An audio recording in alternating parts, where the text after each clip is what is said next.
Please don't attack me. Now we have a simple choice.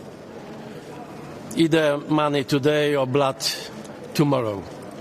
And I am not talking about Ukraine only, I am talking about Europe.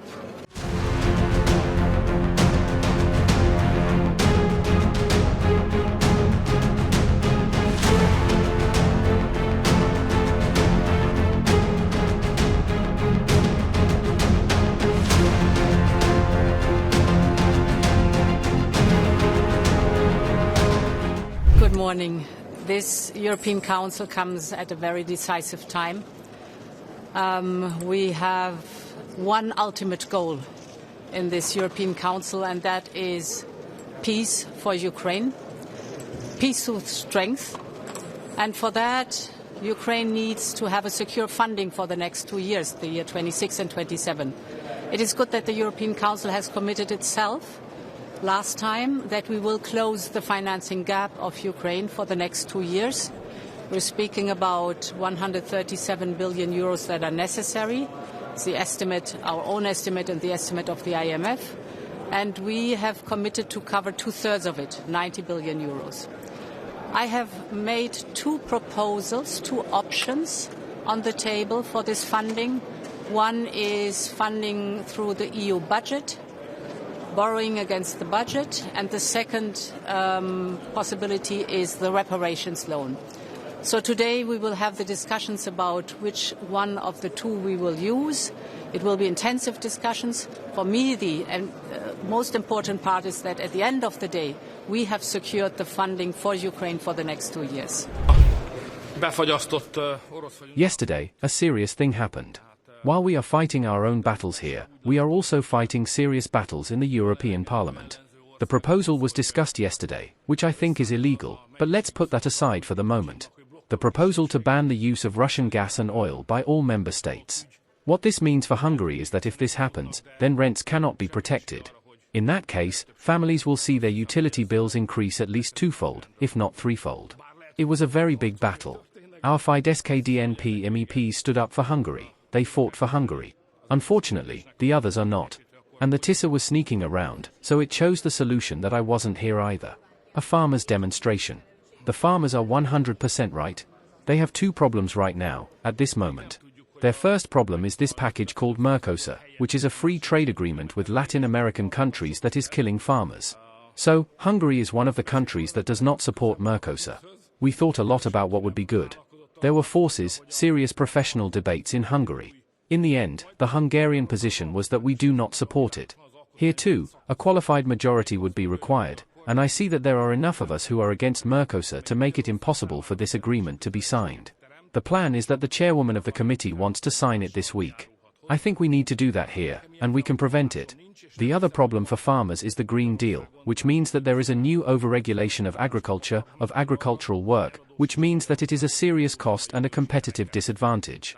So I have to say that with the Mercosur agreement, they are shooting European farmers in the foot, but before that, they are tying their feet so that they have no chance in a global competition. So the farmers are absolutely right. The Hungarian government is 100% in favor of farmers. I am glad that Hungary is not left out of this, and that Hungarian farmers are here. The basic situation is still as follows. There are two countries at war with each other, Russia and Ukraine. Here we are, the European Union, and the plan is to take the confiscated assets of one belligerent and give them to the other belligerent. This is nothing other than a declaration of war. It goes beyond what we have a mandate to do. We must not intervene in this war, we must stay out of it and work for peace. Ja, wir haben zwei. Good morning, everyone. Yes. We have 2 decisive days for Europe ahead of us. There are primarily 2 major topics that we must decide on today and tomorrow. On the one hand, the continued support for Ukraine. You know my position. I want us to use the frozen Russian assets for this. I see no better option than exactly that. My impression is that we can reach a result. I understand the concerns that some member states have, especially the Belgian government. But I hope that we can resolve them together and that we, as the European Union, can also collectively embark on a path to show a sign of strength and determination towards Russia. And the reactions of the Russian president in the last few hours also show just how necessary that is. Are you still convinced that the frozen Russian assets are the way to help Ukraine? Yes. That is the Dutch position. Of course there are other options, as we just discussed, but I have also said that in the chamber. But really, our preferred option is the use of the frozen assets. What do you think of Belgium's objections? I have previously said that sharing the risks, that I find a logical objection believe that we really need to meet the Belgians halfway. I have seen that in the Commission's proposals, there are various attempts to address this. And we will undoubtedly continue the debate on this today. Is it conceivable that the decision would be made without the agreement of the Belgians? I find it very undesirable. That would mean that we, with a majority decision, affect something that directly concerns the Belgians. That is very undesirable. I find it very undesirable. And all efforts are aimed at reaching an agreement with the Belgians. I have also worked intensely on this, even in the past weeks. Understanding these problems well, looking at what solutions are possible. That is also the commitment of the Netherlands.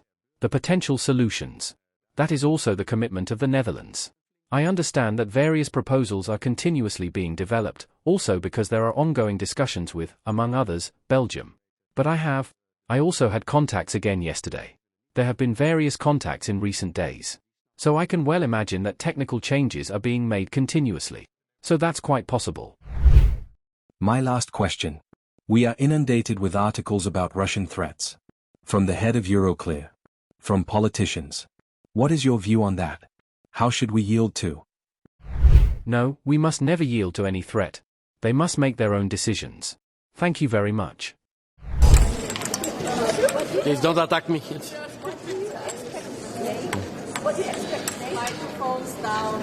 If you can, now we have a simple choice. Either money today or blood tomorrow. And I am not talking about Ukraine only, I am talking about Europe. And this is our decision to make, and only ours. I think all European leaders have to finally rise to this occasion. And this is all what I can say today. Now.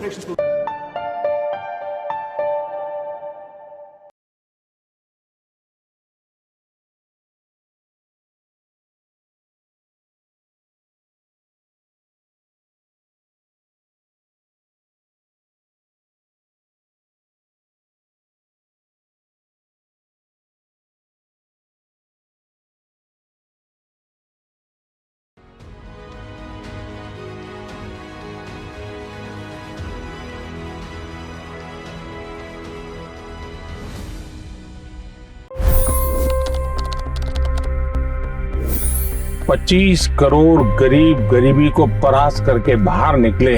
For the good of our nation, let's work together and let's truly make America great again. The fastest news breaks. Requested PM saying that look, you will have to speak to Putin and to Zelensky. The biggest newsmakers. The relationship with India is probably the most important bilateral relationship the US will have for the rest of this century. The capital delivered quite an election result today. Expert analysis. The million-dollar question today is how to stop this dance of death. Ground reports. I'm standing at the crossroad of the Kumbh Mela. Behind me are more than 100 entry ghats. Long-form interviews. Exclusionary politics is reflected in Manipur case as well. You don't bother because this is a small state. Deep dive into burning issues. It's often said DRC could be the richest country in the whole world. It's because of what sits underneath. Why exactly did the US topple the Sheikh Hasina government? HD videos. We don't just break news, we break it down.